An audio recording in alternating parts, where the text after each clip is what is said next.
The cameras flashed, the crowd froze, and, well, just like that, Hollywood had a completely new obsession. Oh, absolutely. I mean, when a 10-year marriage built on surviving the darkest time suddenly snaps, you obviously expect fireworks. But what Bunnie X just revealed about her divorce settlement from Jelly Roll, it honestly changes absolutely everything. It really does. Welcome to Starscope Report. Join Jordan and Jamie as they uncover Hollywood drama, music industry shakeups, and viral influencer scandals. From red carpet surprises to social media controversies, we dive deep into the stories behind the fame. And today we are unpacking the stunning, just rapid-fire divorce between country rock superstar Jelly Roll-born Jason DeFord and podcast host and influencer Bunnie X. It is a wild ride. It is. We have a massive stack of sources to go through today, like ranging from legal filings and industry reports and Variety and TMZ to these really crucial, highly personal revelations from Bunnie's own Dumb Blonde platform. Which, if you haven't heard it, is a huge source of info right now. Right. So our mission in this deep dive is to distill exactly what caused this sudden split, explore the actual mechanics of their multi-million-dollar settlement, and analyze the shocking twist about their family's future that, honestly, absolutely no one saw coming. Yeah, because if you're listening to this right now, you're probably thinking what I'm thinking. Yeah. Like, how does a couple whose entire public identity is built on being ride or die suddenly just, pull the plug? Exactly. To really understand the shockwaves this is sending through the industry, you kind of have to look at the foundation they started on. Yeah. Because this was not a traditional Hollywood meet cute at a trendy coffee shop. Far from it. If we look at the psychology of their bond, it's deeply rooted in shared survival. Yeah. So they met in Las Vegas back in 2015, and it is the absolute definition of a rags to riches narrative. Truly. At the time, Jelly Roll was literally living in a van, like making maybe $500 a show, performing underground hip-hop. And Bunnie, meanwhile, she was working as a high-end escort in Vegas, charging a minimum of $1,000 just to go to dinner with a client. So they were both operating in the extreme margins of society. The contrast there is just intensely cinematic. Like, she actually wrote about how he never judged her for what she had to do to survive. He would just sit and listen to her wild stories about high-profile clients and, like, piles of cash, while he was literally scraping together gas money. Yeah, it's incredible. Right. And they ended up eloping in 2016 at a Vegas chapel on the exact same night he performed a show. They even went back and renewed their vows there in 2023. I mean, they built an entire empire together from the absolute bottom. Which is exactly why the speed of this dissolution is so jarring to the public. You have this ironclad trauma bond, but what the sources point to is a severe deterioration behind the scenes over the last year and a half. Right. Jelly Roll was holding his grievances in, and Bunnie was internalizing her exhaustion. They just stopped communicating effectively, and it all finally ruptured on Mother's Day. The Mother's Day argument. Picture this. It's Mother's Day, and tensions are already incredibly high in the house. A massive argument breaks out over something that was likely the culmination of months of unsaid resentments. Yeah, the classic pressure cooker. Exactly. Bunnie admits she was just completely exhausted. And in that moment, she crosses what she called the ultimate line. She yelled the cardinal sin of their relationship. She said, well, then file the Fing divorce papers. Oof. I know. She said it out of pure anger, assuming it was just a blowout fight and that he would never actually do it. But the reality is he did. The factual timeline here is incredibly tight, and it speaks to how fragile the situation had become. According to the court documents filed in Tennessee, Jelly Roll listed their official date of separation as May 9th. Wow, that fast. Yeah. And he officially filed for divorce just 9 days later on May 18th, citing irreconcilable differences. And the internet absolutely lost its mind. Fans immediately noticed that Jelly Roll quietly removed her name and the little lock emoji from his social media bio. He changed it simply to Music Man. Which is such a loud move for a celebrity. It is. And then on May 20th, Bunnie drops this cryptic video on TikTok. She's looking around skeptically with this suspenseful music, writing, women's intuition, when that don't add up. And naturally, the rumor mill went into overdrive. It was fueled by this huge vacuum of actual information. People started overanalyzing everything. Totally. Jelly Roll even had to publicly clarify that some viral TikTok lyrics he posted about a baby girl were actually about his daughter and a collaboration with the artist Lotto. It wasn't some hidden, passive-aggressive message about the split. But looking at that timeline, it's like structural fatigue in a bridge. Everyone looks at the Mother's Day argument as the explosive event, but a bridge doesn't collapse because of a single gust of wind. No, it collapses because the internal tension has been warping the steel out of sight for years. Right. You're telling me a couple who survived literal poverty, navigated his history with the prison system, and endured the grueling grind of independent touring couldn't survive a single bad argument. Yeah. Like there has to be a deeper pressure fracturing that foundation. That is the exact right question to ask, and it brings us to the sociology of sudden, massive wealth. The financial stakes for this couple had become astronomical compared to their van days. Unbelievably high. Jelly Roll's estimated net worth is now hovering around $20 million. And that's not just music revenue. It's boosted by major brand partnerships, his Goodnight Nashville bar, massive European tours, and even a lucrative run of WWE appearances. And Bunnie isn't exactly struggling either. Not at all. She is a powerhouse in her own right with an estimated net worth of $7 million built on her highly successful podcast and social media empire. So you are looking at a combined estate of $27 million. So you have $27 million on the line and a relationship that just exploded over a single sentence. Usually in Hollywood, that is the exact recipe for a decade of lawyer fees, frozen bank accounts, and public smear campaigns. The financial bloodbath should have been inevitable. Exactly. In high net worth divorces, the fight usually stems from intertwining self-worth with assets. People use the division of property to punish each other. But what happened next between Jelly Roll and Bunnie defies every established rule of celebrity breakups. It's actually crazy. They settled an estate of that magnitude in just 3 weeks. Which is legally and logistically mind-blowing. Yeah. I mean, let's look at the actual property deeds they had to sort through.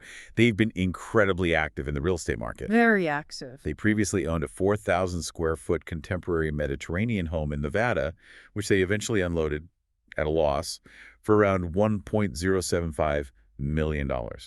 Then they bought a stunning, heavily customized home in Nashville featuring a pool, a spa, and a custom purple glam room. But that wasn't even the biggest asset. Right. The real asset, the absolute crown jewel of their portfolio, is a massive 500-acre farm in Tennessee that they've been custom building from scratch for the past year. They affectionately call it the barn dominium. And legally, because they reside and filed in Tennessee, they are dealing with an equitable distribution state. This means the courts don't just slice everything 50-50 down the middle. Oh, really? Yeah. A judge looks at what is fair based on contributions, earning power, and future needs. It requires a judicial dissection of your entire life, which is why these cases drag on for years. By settling out of court in 3 weeks, they entirely bypass that system. Wow. And to do that requires a highly unusual, almost superhuman level of emotional detachment from the wealth itself. And the specifics of that settlement are what completely shook me. Like, on a recent episode of her podcast, literally titled The Divorce, Bunnie reveals the outcome. There was zero fighting, no contested filings. Nothing. She walked away with the absolute crown jewel, the 500-acre Tennessee compound. And it's not just a plot of land with a house. It has 3 separate houses on the property. It is a fully functioning homestead. And the logistics of what she is taking with her reveal just how cleanly they managed to sever their shared life. It's an entire agricultural operation. She is moving all of their animals to this compound.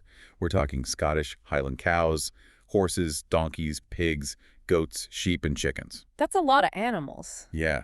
And she's setting it up like a private sanctuary. Mm-hmm. Her best friends, her manager Meme Shahan and her makeup artist Haley Clark, are actually moving into the other houses on the compound with her. What's vital to understand here is the psychological mechanism at play. Bunnie noted that Jelly Roll knew how special that specific property was to her. She had spent the entire last year designing it, pouring her sweat equity and vision into it. Yeah. He recognized her emotional attachment to the property and simply handed it over. He detached his ego from the asset. I have to share her exact quote on this because it is both hilarious and deeply telling about their dynamic. She said on the podcast, well, you didn't take care of me in the marriage, but you're taking care of me in the divorce. That's quite the statement. And then she added, we stan a thing king. Like, if you think about the pop culture landscape, who on earth says that about their ex-husband weeks after a divorce filing? It's incredible. It elevates the conversation from mere gossip to an actual study in healthy uncoupling. If we look at the broader context, celebrity uncouplings are almost universally defined by animosity. Definitely. But Jelly Roll made a point to address this dynamic directly from the stage at a recent concert in Saratoga Springs.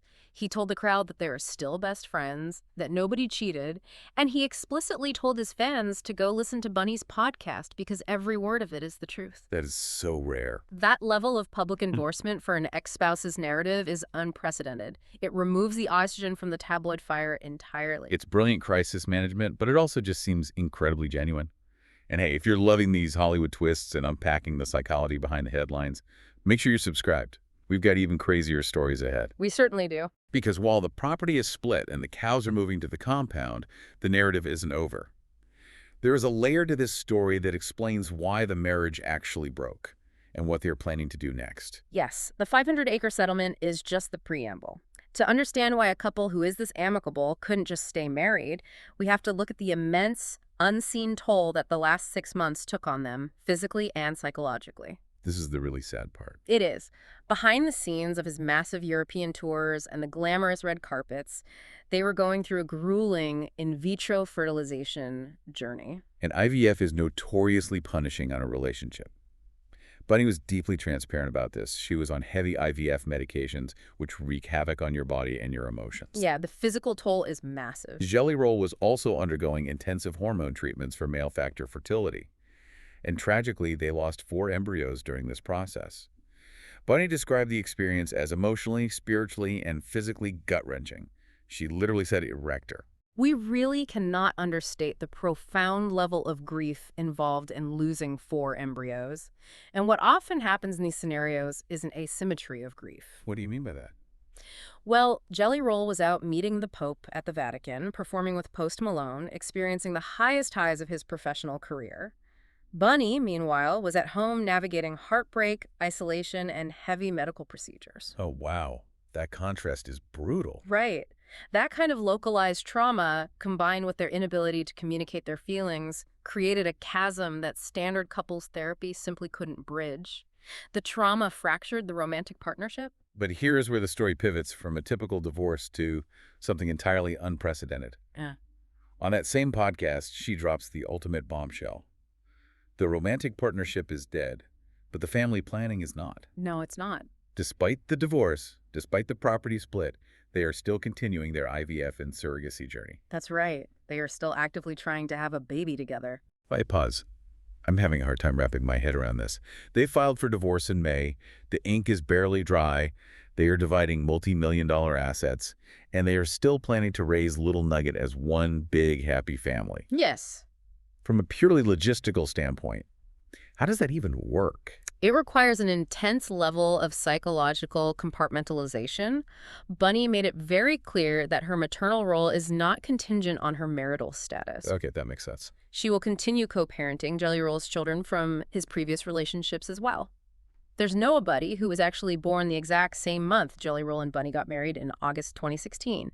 And there's Bailey Ann, who was born in 2008 while Jelly Roll was serving a prison sentence. Right, she's been in their lives forever. Exactly. Bunnie has been a steady maternal figure to them for years, and legal divorce is not severing those emotional ties. The public reaction to all this nuance is wild to watch because we are so conditioned to expect toxic drama. People were desperately trying to invent a scandal. Oh, the rumors were out of control.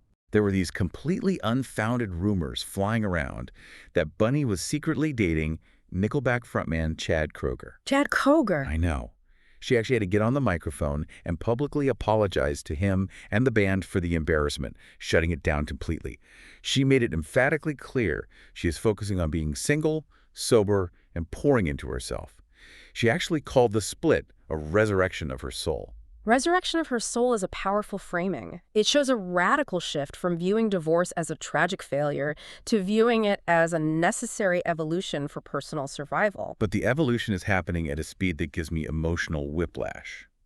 Because while she's having this soul resurrection and setting up her sanctuary, she casually reveals that Jelly Roll is already dating. Already? Yes, and she's cheering him on. She literally encouraged him on the podcast, saying, "Go play the Fing field, bro. This is your time to shine. Go drop that Fing wiener off everywhere." Oh my goodness. I have to push back on the reality of this. She is telling him to go play the field while they are expecting a baby via surrogate. How do you co-parent a newborn with an ex who is actively dating other people.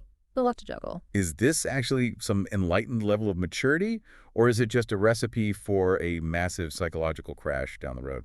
It is an incredibly complex dynamic, and you are right to be skeptical of its long-term viability. But in the short term, it challenges our fundamental assumptions about what a breakup has to be. That's true. What they seem to have realized is that they served their purpose for each other romantically.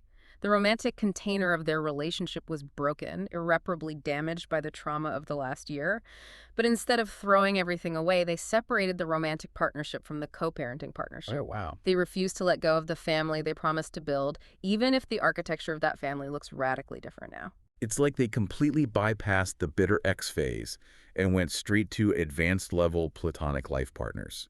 It's fascinating, but only time will tell if that boundary holds once a new baby actually arrives and new romantic partners enter the picture permanently. Exactly. Stay tuned and hit that subscribe button so you don't miss what's coming next in the world of pop culture, because we will definitely be keeping an eye on this one. If we step back and look at the entirety of this story, it leaves us with an incredibly profound question to consider. We are so conditioned by the media to view celebrity divorces as scorched earth battles over money, mansions, and custody. 100%. It's almost an industry standard to destroy the other person's reputation to protect your own brand. But if two people whose relationship started in a van, Wow. who survived the darkest corners of the industry, and who navigated the profound heartbreak of lost embryos can uncouple this cleanly, Right. if they can bypass the courts, hand over a 500-acre compound with a smile, cheer on each other's single lives, and continue building a family together, does this completely rewrite the playbook for what a successful Hollywood divorce looks like? Could the end of a marriage, counterintuitively, actually be the healthiest thing for a family? You've been listening to Starscope Report, where Jordan and Jamie uncover the stories shaping Hollywood, music, and pop culture. Thanks for tuning in, and don't forget to subscribe for more stories that keep the stars shining.